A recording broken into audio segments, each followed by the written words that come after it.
My stepmom tried to charge me $800 rent in the 1.2 mmr house. My grandparents left me, so I evicted her and her freeloader kids. Edit. Wow, I can't believe how much attention this has gotten overnight.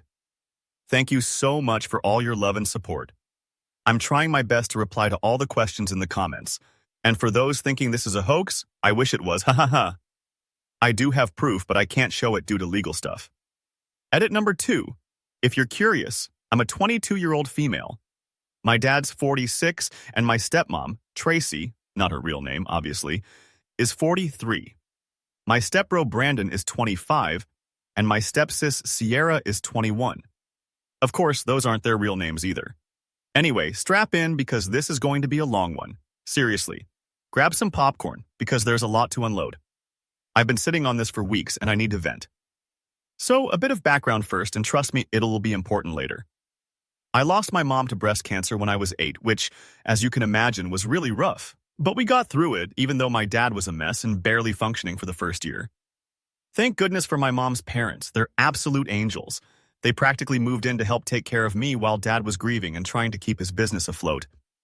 Quick side note about our home, because it's going to matter later. My grandparents were doing pretty well financially, not super rich, but comfy enough to buy us this big 4-bedroom house in a nice part of Boston. The plan was for us all to live together so they could help raise me, and honestly, it worked great for a while. But then Dad met Tracy at some business shindig in Chicago about 2 years after Mom passed. He was there to grow his consulting gig, and she was some event coordinator. He says they just hit it off. Tracy must have seen dollar signs in a sad widower who owned a business because she oved across the country to be with him after just 3 months of knowing him. They got married 6 months after meeting. Talk about waving red flags. Here's where things start to get interesting. Tracy brought her 2 kids along. Brandon was 11 back then and already kind of a spoiled brat. Sierra, who was 7, was okay at first, but over time, Tracy turned her into a mini-me. My grandparents tried to be polite, but I heard them talking at night about how they didn't trust Tracy. They thought she was after Dad's money. Plot twist. They were spot on, but they kept quiet for Dad's sake since he seemed happy for the first time since Mom died. Those first few years were rough. Tracy started with little jabs about the house decor. According to her, it was old-fashioned, not true. Then she said the kitchen needed an upgrade. Also not true. She called my grandparents set in their ways. Then she got bolder, rearranging furniture without asking, tossing out some of Mom's old stuff under the guise of them collecting dust, and gradually taking over the house. My grandparents were too nice to speak up, and my dad was too smitten to notice. Then came the chores. At first, it made sense for everyone to pitch in around the house, right? But it ended up being just me doing everything while Brandon was too busy failing at basketball. Yet Tracy still had Dad pay for private lessons, and Sierra was supposedly too young to help, even though she was just a year younger than me. By the time I was 12, I was doing most of the cooking and cleaning. Tracy would even run her finger along the baseboards to check for dust, while Brandon's room reeked of Axe body spray and old pizza, and Sierra's room was a constant mess of clothes. Here's the juicy bit that I only found out recently. Grandma passed away in 2019 due to heart issues, and Grandpa followed just 3 months later because he couldn't live without her. They left the house in my name, like, legally. It's all mine. They must have seen this drama coming from a mile away and wanted to protect me, but I had no idea. Nobody told me. Dad knew but didn't think it was necessary to mention. Spoiler, it was super important. Apparently, Tracy didn't know either, or she would have tried to get her name on the deed somehow. So, for the past few years, I've been living like a servant in my own house, cooking, cleaning, doing everyone's laundry, yes, including Brandon's smelly gym clothes, while Tracy lounged around watching Real Housewives and freaking out over how I loaded the dishwasher. Brandon barely graduated college 2 years ago, and I'm certain Dad paid someone off. He hasn't worked since, claiming he's trying to be a content creator, though his TikTok has just 200 followers and features him doing cringy dance moves. Sierra's in her 3rd year of college, supposedly studying business but really just partying and posting cute Instagram pics of her Starbucks. Dad's footing the bill for everything.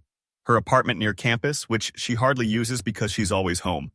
Her car that she's wrecked twice, and her shopping sprees maxing out credit cards. Meanwhile, there I am, working part-time at Starbucks, taking online classes and handling all the housework while saving every penny because Tracy keeps hinting I should start contributing financially. The day everything blew up was like any other crappy day in my house. I finished an 8-hour shift at Starbucks, dealing with some Karen who threw a fit about almond milk. I was exhausted, but still had to come home and make dinner because Brandon couldn't tear himself away from his video games, and Sierra couldn't stop scrolling on her phone. So there, I am in the kitchen, trying this spaghetti recipe I found on TikTok, not gonna lie. And in walks Tracy, all dolled up in what she thinks is a fancy dress, which I'm pretty sure she got at Ross, but whatever. She gives me that look, like when a teacher catches you passing notes in class. You know the look. She sits down at the kitchen island, watching me like a hawk while I cook. I'm already on edge because she always finds something to criticize about my cooking. Last week it was too much garlic, like that's even possible, and the week before it was too spicy. Then she drops the bomb on me. We need to talk about your living situation, she says. I'm like, what living situation? I've been here longer than you, lady. But she goes, your father and I have been talking and we think it's time you start paying rent. You're working now, so it's only fair since we pay all your bills. Guys, the audacity of this woman. I'm standing there, wooden spoon in hand, sauce probably burning, trying to process this nonsense. Meanwhile, I can hear Brandon yelling about his KD ratio upstairs while Sierra's TikTok blares from the living room. So, I ask her, trying to keep my cool because I'm snarky but not stupid. What about Brandon and Sierra? Are they going to start paying rent too? So, we're all hanging out and Tracy hits me with this question. Are they also paying rent? She has this habit of dabbing at her mouth with a handkerchief like she's part of the Real Housewives cast or something, even though she hasn't eaten a bite. I swear it's something she picked up from watching too much of that show. Then out of nowhere, she comes at me with, well, that's different. They're my children and they're still finding their way in life. Brandon is working on his career as a content creator and Sierra is focusing on her studies. I almost burst out laughing. Brandon's so-called content creation gig is basically just him lip-syncing to trending songs and playing Fortnite on Twitch, where he's got like 3 viewers tops. I'm guessing one is his mom, and the other's probably just an alt account. And as for Sierra's studying, let's just say the last time she opened a textbook was during freshman year orientation. But then Tracy starts laying out her so-called realistic rent expectations, $800 a month in this economy, plus utilities. Oh, and she wants me to keep helping around the house, too. I'm standing there by the stove stirring the pasta sauce when something inside me just flips. You know that moment in movies when everything goes super quiet and clear? That happened. All those years of being the family Cinderella, the snide comments, the endless chores, like washing Brandon's gross gym socks or picking up Sierra's fake lashes from the bathroom floor. It all hit me like a ton of bricks. So I turn off the burner, safety first, right? Put down the spoon, and lock eyes with Tracy's overly Botoxed face. Let me get this straight, I say, and my voice is weirdly calm. Brandon hasn't earned a dime since graduation and spends his days yelling at 12-year-olds on Xbox, yet doesn't pay rent. Sierra, who maxes out her credit cards on Sheen hauls and has never touched a vacuum cleaner, doesn't pay rent either. But I'm supposed to? Tracy's face twitches, likely because of the Botox getting in the way of her facial muscles. She starts with her usual spiel about family, helping family, all that nonsense she probably read in a Facebook mom group. That's when I decide to drop a bombshell of my own. But first, I call everyone into the dining room, saying I want to talk this over since family is apparently so important. Brandon whines about having to leave his game, and Sierra acts like getting off the cowkey. H is some sort of punishment. But eventually, everyone's seated around the table. By this point, the pasta is cold, but I honestly don't care. I've lost my appetite anyway. Tracy begins her little presentation, acting like she's some kind of executive unveiling a new corporate strategy. Brandon's smirking, probably thinking he's going to get extra allowance for V-Bucks once I start covering the bills.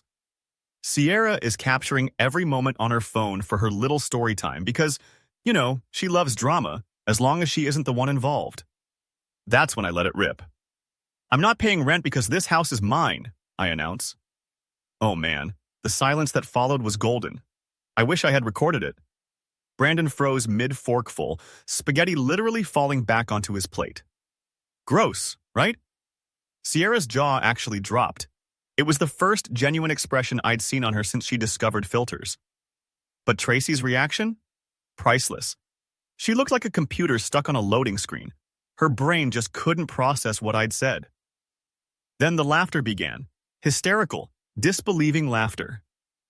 Good one, Brandon snorts, with pasta sauce dribbling down his chin. Did you get that from TikTok or something? Sierra's already on her phone, probably figuring this would make great content for her Relatable Family Moments series, which has about 50 followers, tops. Tracy tries to laugh it off, but I can see the panic bubbling beneath her Botoxed exterior. Her face takes on this look she gets when her credit card is declined at Nordstrom Rack, which happens more often than you'd think. What are you even talking about? She says, trying to sound calm but failing miserably. This house is mine and your father's. Here comes the good part. I lean back in my chair, aiming for that cool villain vibe, and say, "Why don't you call Dad and ask him?" Tracy's fake nails start flying over her iPhone screen so fast I half expected it to break. A part of me was kind of hoping it would, because guess who would have to get it fixed? Hint, it wouldn't be me. She puts the call on speaker, like she always does when she thinks she's about to win some argument. The phone rings a few times, and finally Dad picks up. He sounds tired, probably because he's actually working while his stepson is busy building his brand. Tracy tries to sound sweet. "Mark," she says in that fake nice voice she uses when she wants a hotel upgrade. "Lucy's been saying some pretty wild stuff about the house. She claims it's hers. That's not right, is it?" Another epic silence follows. You could even hear Dad clearing his throat awkwardly. He does that a lot around Tracy. Finally, he says, "Well, actually, my parents signed the house over to Lucy before they passed." Boom. Tracy's face changes color faster than an old-school mood ring. First, it's the red of embarrassment, then white with shock, and finally this weird greenish shade I didn't even know was humanly possible. "What do you mean they put it in her name?" Tracy practically screeches. "When were you going to tell me this?" Dad's all soft-spoken. "I didn't think it was that important." Pretty classic dad move, right? "Not important," he says. Tracy stands up, her chair scraping against the floor. "You didn't think it was important to tell me your teenage daughter owns this house?" She hangs up on him mid-sentence. The phone slaps onto the table so hard I thought the screen would crack, and again, I hoped it would. Brandon's not smirking anymore. He looks a little pale now that the game room he told me to get out of actually belongs to me. Sierra's still recording, but her expression has turned to shock, like a deer caught in headlights. You can almost see the TikTok drafts getting deleted from her mind. Tracy's breathing fast, like she just ran a marathon in her fake Louboutins. She's trying to keep it together, but her hands are visibly shaking. "Well," she stammers, trying to act cool and failing spectacularly, "this has clearly been a misunderstanding. Of course, you don't have to pay rent, Lucy. Let's just forget this conversation ever happened." But forget? Oh no. I was done forgetting all the crap they'd put me through. Done being the family's personal doormat. I was tired of them living rent-free in my house and treating me like I was just the help. So I smile and say, "Oh, we're definitely not forgetting this little chat. Actually," I pause for effect, "I think it's time we have a serious conversation about your living arrangements." Tracy's terrified face was better than any Christmas gift I've ever received. But wait, it gets even better. Because while they're all sitting there trying to come to terms with this new reality, I hear Tracy's phone buzzing with texts from my dad. She's ignoring them, but I know exactly what's happening. Okay, let me fill you in on all the drama that's been unfolding at my house lately. It's been a total whirlwind, to be honest. So there's this guy, right? He's clearly losing his mind, frantically texting her about all the legal documents my grandparents left behind. These papers pretty much confirm everything I've been talking about. It's a bit of a mess. All right, so after what can only be described as an explosive dinner scene, I crashed in bed feeling like $1,000,000. Seriously, it was like that ultimate rush you get when you finally stand up to the high school bully. Multiply that by about 1,000, and that was me. But don't think it ended there. Oh no. Enter Tracy. She was far from done with her antics. The very next morning, just as I'm about to head downstairs for some breakfast, I hear Tracy's unmistakable voice drifting in from the kitchen. She's on the phone with my dad, on speaker, Naturally. And guess what she's plotting? This woman is trying to convince my dad to boot me out of my own home. I kid you not. I recorded the whole conversation on my phone because honestly, trust is a luxury I can't afford with these people anymore. Here's how it went down. Tracy, in her usual dramatic fashion, starts insisting, "Mark, you've got to do something about this situation. Your daughter is causing issues." Dad, who sounds like he hasn't slept in a week, says, "What do you want me to do, Tracy?" Then she drops this. "How about those out-of-state colleges she applied to? You could nudge her into going to one. It'd be great for her independence." The audacity of this woman, I swear. She's basically plotting to get rid of me so she can continue her comfortable life in my house for free. But wait, there's more. My dad actually replies, "I don't know, Tracy," sounding all unsure. And then Tracy, with that syrupy, sweet manipulation voice she uses, counters, "Think about it, Mark. She's young. She needs to spread her wings a bit. Plus, I'm genuinely worried about her mental health with all this anger hanging around. The only thing messing with my mental health is cohabiting with this evil stepmother straight out of every Disney movie ever made." But then, here's the kicker. Dad actually says, "Maybe you're right. I'll talk to her about college. It might be better for everyone." That was it for me. I had to stop myself from screaming by literally biting my fist. My very own dad, whom I've lived with my whole life, whom I looked after when mom passed and for whom I've cooked and cleaned, was actually considering sending me acting. So I decided to handle it the way any reasonable person would, by acting like I hadn't heard a thing. I casually stroll into the kitchen where Tracy nearly drops her phone upon seeing me.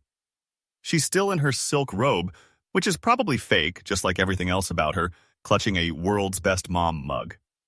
Fun fact, Brandon and Sierra picked that up for her at the dollar store for Mother's Day, and she treats it like it's some precious artifact. "Good morning, sweetie," she chirps, pretending she's not trying to evict me. "I made coffee." Yeah, right. By made, she means she popped a K-cup into the Keurig that I bought with my hard-earned Starbucks money. As for her calling me honey, when did that start? Brandon stumbles in looking like the undead, probably up all night live streaming to his 3 devoted followers. And Sierra waltzes in not long after, all glammed up as if she's ready for a photo shoot, which honestly, she probably is. I swear, it takes her 2 hours every single morning to look that flawless. Anyway, we're all sitting there munching on breakfast, which, by the way, I made. Tracy can't cook anything that doesn't involve a microwave, and the air is so thick with tension that you could slice it with a knife. Brandon's shoveling cereal like there's no tomorrow while scrolling through TikTok, and Sierra's snapping pics of her untouched avocado toast for Instagram. Meanwhile, Tracy's pretending to check emails on her phone, but I can tell she's Googling how to evict someone from their own home. I couldn't help but blurt out, "Tracy, you're not very subtle with the phone angle." Oh, that's when things started to get interesting. I leaned into it, keeping my tone super casual. "Hey, Tracy," I said. "I've been thinking about what you said yesterday about rent." She lights up like a Christmas tree, probably thinking I'm backing down. "You know, I've given it some thought and you're absolutely right. People should pay rent if they're living here." You should have seen her face. Total relief for like 2 seconds before I dropped the real bombshell. I've done some numbers, and based on the market rate around here, $200 per person seems fair. That's $3,600 total for you, Brandon, and Sierra. Oh, and we'd also need a security deposit, plus utilities are separate. Chaos ensued. Brandon literally choked on his cereal while Sierra's meticulously crafted avocado toast ended up face down on her pristine white crop top. Karma, am I right? And Tracy, wow, she looked like she was about to faint. "You can't be serious," she stammered. "We're family." I'm dead serious. And since you love throwing the family card around, I pulled out my phone where I'd queued up the recording of her plotting with my dad. "Let's chat about your little scheme to ship me off to college," I said. Brandon and Sierra looked back and forth between us like spectators at a tennis match, and Tracy's face lost color so fast, I thought she might actually pass out. So, after I played the recording of Tracy's phone call, it got wild, like Jerry Springer wild. Tracy leaped up so fast she knocked over her beloved world's best mom mug, which thankfully didn't break. Her face was doing this weird angry Botox fighting for control thing that was almost comical. "You recorded me?" she screeched. That's illegal. I just smiled and said, actually, we live in a one-party consent state. I checked, plus my house, my rules. Brandon's sitting there with milk dribbling down his chin, looking like he never learned how to eat without making a mess, and Sierra's frantically texting, probably updating her TikTok group chat where she pretends she's wealthy and unaffected. Dubai drama. Tracy starts pacing, her knockoff Gucci slides slapping the tile floor I cleaned just yesterday, muttering about calling her lawyer cousin, the one who claims to specialize in real estate law but really just handles DUI cases from a strip mall office. Then she switches tactics, her voice going soft and sympathetic, like she's trying to return something without a receipt. Lucy, I understand you're upset, but this behavior isn't healthy. Your father and I just want what's best for you. Maybe some time away would help. There's this lovely college in Michigan, but I cut her off right there. Tracy, let's get something straight. I'm not going anywhere. This is my house. The deed's in my name, and if anyone's moving out, it's not going to be me. That's when she completely lost it. She called me a bunch of not-so-nice things, definitely not in line with being the world's best mom. She went off ranting about how she raised me like her own, which, let's be honest, meant making me their unpaid help. How she sacrificed everything to be a good stepmother by shopping at TJ Maxx instead of Nordstrom, and claimed I was tearing the family apart. Seriously, what family? Meanwhile, Brandon and Sierra were having their own meltdowns. Brandon started with, "This is bull. I'm not paying rent. I'm about to blow up on Twitch." Spoiler alert, he was not going to blow up on Twitch. As for Sierra, she was yelling, "Daddy won't let you do this. He loves us more than this stupid house." But newsflash, he doesn't. So I just sat there, sipping my coffee, which I made because Tracy still can't figure out the French press, and watched them unravel. It's like all the entitlement and privilege they've been sitting on was finally catching up to them. Tracy is practically overflowing with drama at this point. She thinks she's got it all figured out when she whips out her phone and tries to get my dad to fix everything like he usually does. But here's the twist. Dad's been in on everything since this morning. I sent him the whole recording, laid it all out for him, and for once he's backing me up, even if it's not quite a masterstroke. When he calls back, his voice booms over the speaker. Tracy's yelling, "Mark, you better come home now. Your daughter is out of control." But Dad, surprisingly steady, tells Tracy, "We should respect that it's her house. Maybe it's time we find somewhere else to be." The silence that follows is almost deafening, especially for Brandon, who's clearly struggling to process this turn of events. Tracy's expression is a roller coaster ride of shock, anger, disbelief, and then pure panic when she realizes her cushy life might be slipping away. On a misguided power kick, she squares up to me and spits, "This is my house. I've been here 12 years, and I won't let you, a spoiled brat, kick me out. I'll make your life hell." Bingo. I've been recording this showdown too.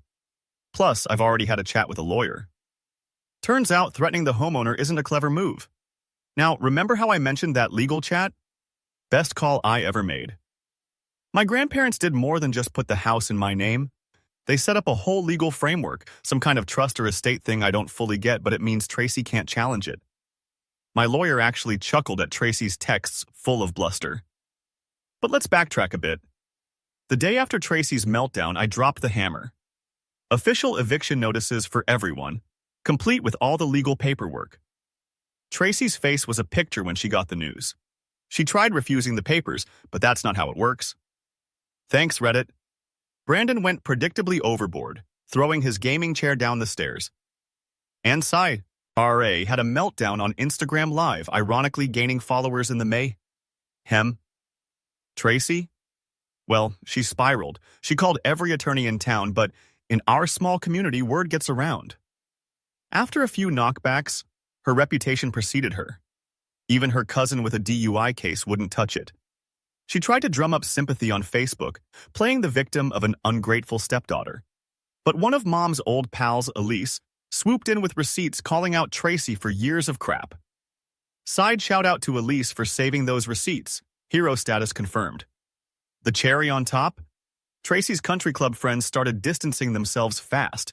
Seems they don't want to be close to someone facing homelessness. Meanwhile, Brandon and Sierra are caught in their own whirlwind.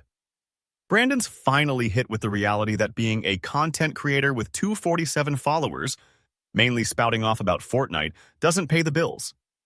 He's on the job hunt, but professional gamer unofficial doesn't cut it on resumes.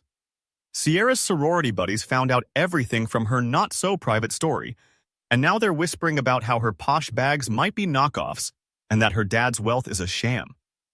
Sierra's going through an identity crisis of epic proportions. The real fireworks came when Tracy tried a last-ditch stunt. While I was at work, she decided to rearrange things. Specifically, she was caught red-handed trying to swipe some of Mom's jewelry. Luckily, I'd installed security cameras after starting the eviction process. Shout out to Reddit again for that tip. I had her on camera slipping my mom's antique necklaces into her tacky Michael Kors bag. Cops were called, reports were filed. Tracy's crocodile tears didn't wash with the officer, especially since her mascara stayed intact. Thanks, waterproof. The officer, an older lady not buying the "but we're family" act, made it clear. Stealing isn't a family matter. I haven't pressed charges yet. Having it on file is more useful for the eviction case. My lawyer was thrilled. On the eviction side, Tracy's tales of investment accounts and being independently wealthy before dad? All smoke and mirrors. She's in a full-on panic with nowhere to go. She tried hitting up dad's sister for help, but my aunt simply sent her a link to some shady apartment listings. I almost felt sorry for her until I remembered her gifting Mom's Christmas ornaments to Goodwill. What really hit was Dad finally showing some backbone. He told Tracy if she didn't leave quietly, he wouldn't go with her. Turns out he was over her nonsense too. I'll keep you posted when they finally leave. Final update. After the whole jewelry fiasco, Tracy knows she's in a tight spot. But never one to go quietly, she tries the grandest exit possible. On the eve of eviction, she announces a family meeting, as if that's even a thing. She waltzes in with a fake Chanel suit, the pattern all wrong, and starts this spiel about how she's leaving to escape our negativity or whatever. Claims she's taking the high road, which seems a bit rich considering she's being legally evicted. Then she drops her supposed big news. She and Dad are supposedly moving to Florida, having bought a grand house in Tampa. Spoiler, they've bought nothing. I stumbled upon her GoFundMe for Family in Crisis Needs Housing, netting a grand total of $43, mostly from her MLM buddies. And Dad? Nowhere to be seen.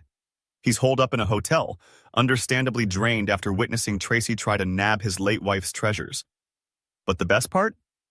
As Tracy's halfway through her melodrama, in March the movers I hired, right in the middle of her grand, "this house is beneath me anyway" speech. Picture this. Hull, king guys with crates and dollies, and Tracy's Botoxed face doing that strange Frozen thing. You wouldn't believe it, but wrath really can turn into a hilarious spectacle. Picture this. She started yelling about how unprepared she was, frantically insisting she needed more time to sort out her belongings. Meanwhile, the head mover guy just looked over at Mike and was like, "You're the real MVP here." Then turning to her, he calmly explained, "Ma'am, we've got very specific orders. Everything is getting packed up and moved into your storage unit today. If you've got any issues with that, you'll need to take it up with the court." And wow, did she ever lose her cool? Complete meltdown mode engaged. She started grabbing random things, declaring them to be precious family heirlooms. Even my mom's old ceramic bowl, which, funnily enough, she was all for tossing out just last year. Over in the corner, Sierra was in tears because her TikTok filming setup was now a total disaster. And poor Brandon was practically hyperventilating. He just couldn't disconnect all his gaming gear fast enough. But trust me, the best part was yet to come. Tracy, who's always been one to boast about her so-called designer stuff, had her prized possessions gathered up by the movers. And guess what? As they started packing, some of those labels began peeling right off. And while all this chaos was unfolding, I was just chilling on my couch, sipping on my coffee, and taking it all in. Couldn't resist, so I shared a few updates on my private social media story. Next thing I knew, I had folks from high school popping into my DMs with messages like, "OMG, always knew there was something off about her." We did a final inventory check of the things they tried to pilfer on their way out. It was all caught on camera. 3 of my mom's necklaces, my grandma's cherished china set, and even the fancy coffee maker I bought with my Starbucks earnings. Oh, and they took every single towel in the house. I mean, that's an odd choice, but to each their own, I guess. They even swiped the garage door opener. Seriously? But you know what? They can keep the towels. I've already gone and bought some top-notch replacements that Tracy probably would have said were too pricey, all while she was shelling out $500 on her fake designer apparel. And the eviction itself? Absolutely satisfying. They had to do the walkthrough with the sheriff's deputy, which is standard procedure, but it felt so rewarding. Tracy tried to accuse me of damaging her stuff during the move, but the deputy just pointed to my security cameras and asked if she really wanted to file a bogus report. That shut her up real quick. So what's the scoop on them now? Well, Tracy and my dad are crashing at her sister's cramped two-bedroom apartment in a neighboring town. Word has it that things aren't going smoothly. Her sister recently ranted on Facebook about ungrateful guests who refuse to do the dishes. Brandon ended up selling his gaming gadgets to cover the deposit for a room in some sketchy house share. Right now, he's working at GameStop, which might actually be a good thing for him. As for Sierra, she moved in with her sorority sisters, but that didn't last long. A week in, and they were fed up with her constant crying. These days, she's doing a 2-hour commute to college from her aunt's house. Her latest TikTok is all about getting humbled, but she's still facing some tough comments. And me? This house is incredibly quiet now, almost oddly peaceful. No more cloying scent of fake luxury perfumes lingering around. No more passive-aggressive sticky notes about the proper way to load the dishwasher. And twice, absolutely no more 3 a.m. shrieking from Brandon's epic gaming nights. I've turned his old room into a home office, decked it out with authentic designer pieces that I can afford now, not having to foot the bill for their groceries and all. Sierra's room is on its way to becoming my dream closet. Tracy's so-called meditation room, where she'd spend hours watching reality TV, is now my yoga sanctuary. Dad gives me a call every so often. He's living with Tracy for now, but he sounds worn out. It's like he's finally catching on to what the rest of us realized over a decade ago. He married a gold digger who isn't even any good at it. Was I a bit harsh? Perhaps. Do I regret it? Not a chance. They decided to play with fire and found out the hard way. Turns out karma doesn't care about your fake Gucci slides. And the latest update? My mom's best friend Elise is now renting out one of the spare rooms. So I'm not alone in this big house. She's been incredible, teaching me all of my mom's old recipes and helping me replace the things Tracy discarded over the years. Funny how from a mess something beautiful can emerge. Thank you for sticking with me through this journey. Reddit, your support has truly been a rock for me through all this, especially with the legal stuff. You guys are the best. Oh, and just to wrap things up. Wow, this is the final note. Huge thanks to all of you for helping me navigate through this whirlwind. You all are awesome. One last thing. Stop asking for security cam footage. Not trying to get into trouble here, lol. And yep, this story is legit, but I won't be giving any proof for privacy reasons. And yeah, I'm in therapy. Let me know your thoughts in the comments below. And if you enjoy hearing stories like mine, don't forget to subscribe. See you next time.